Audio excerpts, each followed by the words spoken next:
So much of the news this year has been hopeless, depressing, and above all, confusing.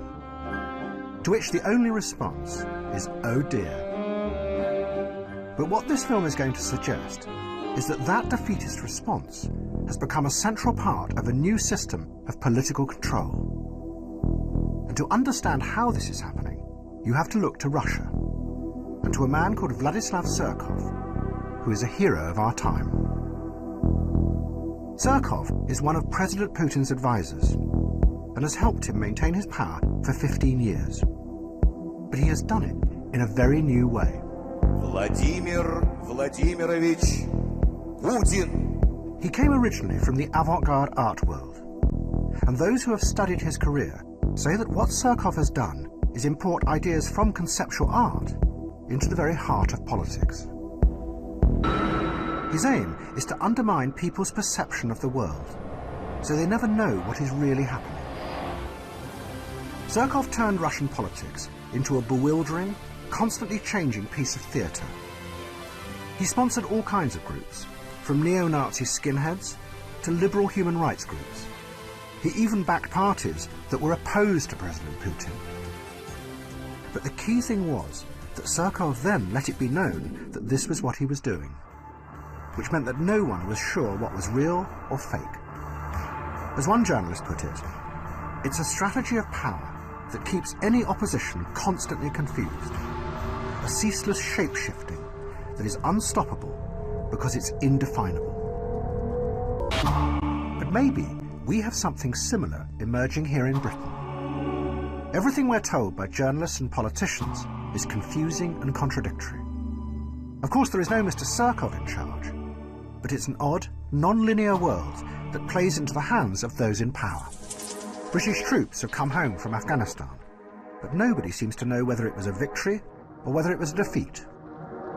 Aging disc jockeys are prosecuted for crimes they committed decades ago, while practically no one in the City of London is prosecuted for the endless financial crimes that are being revealed there.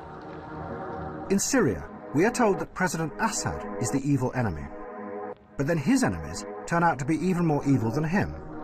So we bomb them, and by doing that, we help keep Assad in power. But the real epicenter of this non-linear world is the economy. And the closest we have to our own shape-shifting, postmodern politician is George Osborne. He tells us proudly that the economy is growing, but at the same time, wages are going down.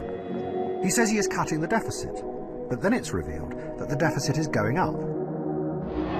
But the dark heart of this shape-shifting world is quantitative easing.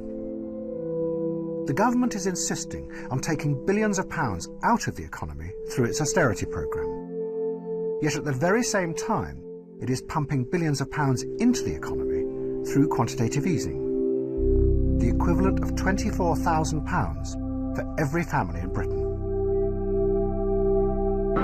But it gets even more confusing, because the Bank of England have admitted that those billions of pounds have not gone where they are supposed to. A vast amount of the money has actually found its way into the hands of the wealthiest 5% in Britain. It has been described as the biggest transfer of wealth to the rich in recent documented history. It could be a huge scandal, comparable to the greedy oligarchs in Russia. A ruthless elite siphoning off billions of public money. But nobody seems to know. It sums up the strange mood of our time, where nothing really makes any coherent sense. We live with a constant vaudeville of contradictory stories that makes it impossible for any real opposition to emerge, because they can't counter it with a coherent narrative of their own.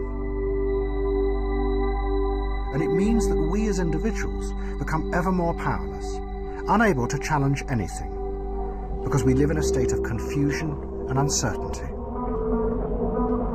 to which the response is, oh dear.